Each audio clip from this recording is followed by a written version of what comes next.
El Jardín de Safo es un lugar de encuentro promovido por el curso de Historia de las Mujeres Dorotea Santos del Aula de Cultura de la Universidad Popular de Palencia.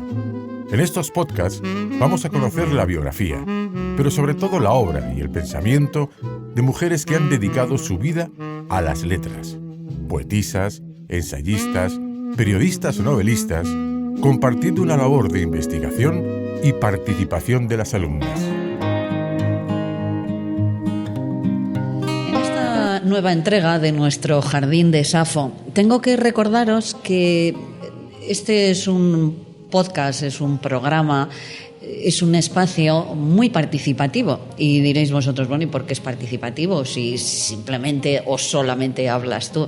Si es verdad que yo soy la voz, en este caso, de todas mis compañeras, que son las que han elegido aquellas autoras, escritoras o poetas o poetisas o ensayistas, ¿no?, que son sus preferidas. Os podría hablar de Elisa, de Estela, de Rosa, de Marisol, de Maricruz, de Pilar, de Maribel. No me quiero olvidar de nada ni de nadie, pero bueno, todas ellas hacen posible que podamos grabar este tipo de programas. Y hoy voy a hablaros de Marguerite Yourcenar. Os voy a leer un texto que, bueno, me parece que podía haber estado escrito en cualquier momento y que, es más, me hubiera encantado haberlo escrito yo, porque dice, entre otras cosas, las siguientes. He leído casi todo lo que han escrito nuestros historiadores, nuestros poetas y aún nuestros narradores. Aunque se acuse a estos últimos de frivolidad, quizás le debo más informaciones de las que pude recoger en las muy variadas situaciones de mi propia vida. La palabra escrita me enseñó a escuchar la voz humana, un poco como las grandes actitudes inmóviles de las estatuas me enseñaron a apreciar los gestos. En cambio, y posteriormente, la vida me aclaró los libros. Fijaros qué frase tan hermosa. Pertenece a una de las obras más importantes de esta mujer que, como decíamos, la conocemos todos por el nombre de Marguerite Yourcenar, que es el seudónimo literario. Y es el nombre oficial tras nacionalizarse norteamericana, porque Marguerite nació en Bruselas, concretamente en 1903. Sus padres formaban parte de sendas familias aristocráticas con un gusto muy especial por lo intelectual. Al morir su madre, cuando Marguerite solo tenía 10 días de vida, fue su padre el que se encargó de su educación. Y la verdad es que, bueno, su interés fue fundamental para que Marguerite tuviera una educación en lenguas clásicas, en lecturas filosóficas, desde muy temprana edad. En este contexto es donde precisamente se desarrolla la personalidad de una de las novelistas, traductoras, poetas y dramaturgas clave de las letras francófonas y, diría yo, de las letras universales. Entre 1929, cuando publica su primera novela, Alexis o El Tratado del Inútil Combate, y 1951, año en el que ve la luz lo que se ha considerado sin duda su obra maestra, Memorias de Adriano, Marguerite traduce a Virginia Woolf, a Henry James, a Yukio Mishima y publica numerosas y aclamadas obras, además de impartir clases de literatura comparada en Nueva York. La Guerra Mundial la empujará a iniciar una etapa personal y profesional en Estados Unidos que se prolongará hasta su muerte en 1987.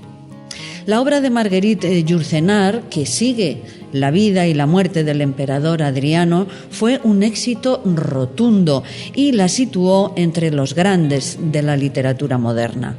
Su manera de documentarse y de desarrollar la novela histórica marcó un antes y un después en este género. Su rico estilo dio como fruto otras novelas también de raíz histórica como Opus Nigrum, además de ensayos, poesía y sus memorias en 3 volúmenes. Pero Como decimos, sin duda su obra maestra es esa que dio en titular Memorias de Adriano y que, entre otras muchas cosas, dice, por ejemplo, los historiadores nos proponen sistemas demasiado completos del pasado, series de causas y efectos harto exactas y claras como para que hayan sido alguna vez verdaderas. Reordenan esa dócil materia muerta y sé que aún a Plutarco se le escapará siempre Alejandro. Los narradores, los autores de fábulas milesias, hacen como los carniceros, exponen en su tabanco pedacitos de carne que las moscas aprecian. Mucho me costaría vivir en un mundo sin libros, pero la realidad no está en ellos, puesto que no cabe entera. La historia oficial quiere que un emperador romano nazca en Roma, pero, dicen estas memorias de Adriano, nací en Itálica. Más tarde habría de superponer muchas otras regiones del mundo a aquel pequeño país pedregoso. La ficción tiene su lado bueno, prueba que las decisiones del espíritu y la voluntad primen sobre las circunstancias. El verdadero lugar de nacimiento es aquel donde por primera vez nos miramos con una mirada inteligente. Mis primeras patrias fueron los libros. Ahora entendéis por qué os decía que me hubiera encantado escribir este tipo de textos. Marguerite Yourcenar es capaz de expresar los sentimientos de todas aquellas personas que admiramos la literatura, que amamos los libros, que somos capaces de absorber cada una de esas palabras. Es curioso que entre los premios y reconocimientos de Marguerite Yourcenar podemos citar los Femina y Erasmus, además de las sillas en las academias de la lengua belga y francesa. De hecho, fue la primera mujer de la historia en convertirse en miembro de esta última. Sus archivos personales y sus obras literarias se guardan en la Universidad de Harvard y nos descubren una riqueza en la visión emocional del ser humano, una aproximación, deberíamos decir, a la esencia de las personas y de las relaciones, de las pasiones, de un valor y una calidad artísticos impresionantes. Solo cabe leer alguna de sus frases. Escucha con la cabeza, pero deja hablar al corazón. Más allá del dolor y la alegría, la dignidad de ser. Existe entre nosotros algo mejor que un amor, una complicidad. Nada es más lento que el verdadero nacimiento de un hombre. Observar las disciplinas humildes, fidelidad en las pequeñas cosas. Solo se está a gusto cuando se es libre, y disimular nuestras opiniones es aún más molesto que cubrirnos la piel. Hay cientos, miles de citas que podríamos destacar en esta pequeña biografía, historia de Marguerite, pero me gustaría sorprenderos con alguno de los poemas, quizás su aspecto menos conocido. Por ejemplo, el poema del yugo, que dice: las mujeres de mi país llevan sobre los hombros un yugo. Su corazón pesado y lento oscila entre esos dos polos. A cada paso, dos grandes baldes de leche chocan uno con otro contra sus rodillas. El alma materna de las vacas, la espuma del pasto masticado, brotan en las óleas nauseabundas y dulces. Soy igual que la sirvienta de la granja. A lo largo del dolor me avanzo de un paso firme. El balde del lado izquierdo está lleno de sangre.